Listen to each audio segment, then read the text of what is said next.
I am Joseph Fernandes working in a call centre. मेरा सवाल आपसे ये है कि मुझे कई दोस्त मिले जिनमें से कुछ सिया है और कुछ सुन्नी. जैसे आपने कुछ देर पहले बताया कि जो इंसान मानता है कि अल्लाह एक है और मोहम्मद अलैहिस्सलाम आखिरी पैगंबर हैं, तो मैं मानता हूं इस बात को. तो अगर मैं ये कहूं कि मैं मुसलमान हूं तो ये झूठ नहीं है. लेकिन मुसलमान बनने के बाद एक नमाज पढ़ना बहुत जरूरी होता है और कुछ तरीके हैं जो दोनों ही दोस्तों ने मुझे बताए, लेकिन उनके तरीके अलग अलग हैं. तो मुझे ये समझ में नहीं आया कि किसका तरीका मैं अपनाऊं, क्योंकि दोनों ही अपने तरीकों को सही समझते. भाई साहब ने सवाल किया कि अगर अल्लाह एक है उसमें मानना है और मोहम्मद सल्लल्लाहु अलैहि वसल्लम पैगंबर है तो मैं मानता हूं, तो उस तरीके से मुसलमान हूं मैं. लेकिन मेरे दो दोस्त, एक शिया एक सुन्नी, और मुसलमान बनने के लिए नमाज पढ़ना जरूरी है, तो किस तरीके से नमाज पढ़ूं? भाई साहब, आप कहते हैं कि अल्लाह एक है, आप मानते हैं कि अल्लाह के पैगंबर मोहम्मद सल्लल्लाहु अलैहि वसल्लम आखिरी पैगंबर है, तो आपने कहा कि किस तरीके से नमाज पढ़ूं. ये शिया सुन्नी जो आपने पूछा, आप जब कुरान पढ़ेंगे, कुरान में ना शिया है ना सुन्नी है. कुरान में ना शिया है ना सुन्नी है.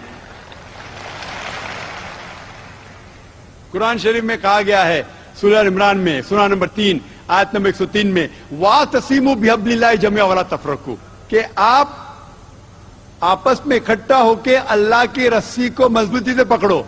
अल्लाह की रस्सी है कुरान और सही हदीस. तो आप देखिए कुरान में क्या लिखा है और अल्लाह के रसूल के सही हदीस में क्या लिखा है. तो जो भी आपसे कुछ कहता है, अगर कुरान और सही हदीस के मुताबिक है, आप उसकी बात मानो. जो जाकिर कहता है वो भी कुछ अहम नहीं इस्लाम में.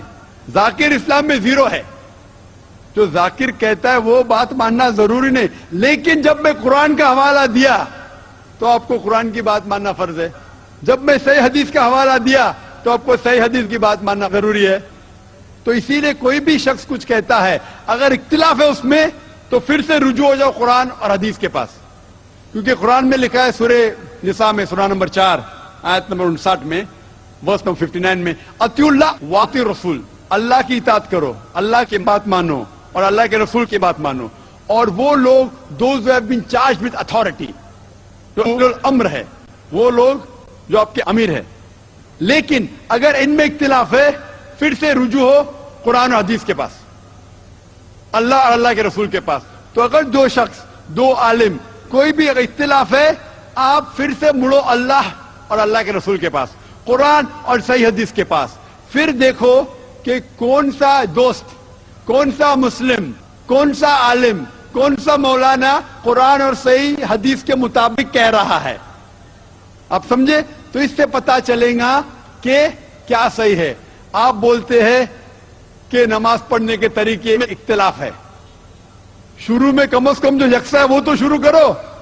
इख्तिलाफ वो थोड़ा है, नमाज के तरीके में इख्तिलाफ वो थोड़ा है, जो यकसा है वो तो शुरू करो. अगर आप मुसलमान बनना चाहते हैं तो इतना वक्त क्यों ले रहे?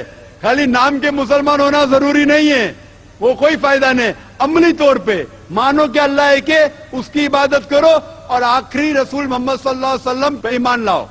और उसके बाद फिर तहकीक करो. आपके दो दोस्त लोग जो बोल रहे कुरान से कौन मैच करता है, सही हदीस से कौन मैच करता है, क्योंकि अल्लाह के रसूल फरमाते, सही बुखारी की हदीस है, उस तरीके से नमाज पढ़ो जिस तरीके से आपने मुझे देखा. तो जो सही हदीस से साबित है, कुरान और सही हदीस से, उस तरीके से नमाज पढ़ो. लेकिन अगर 19-20 फर्क है, कम से कम जो यकसा है वो तो शुरू करो.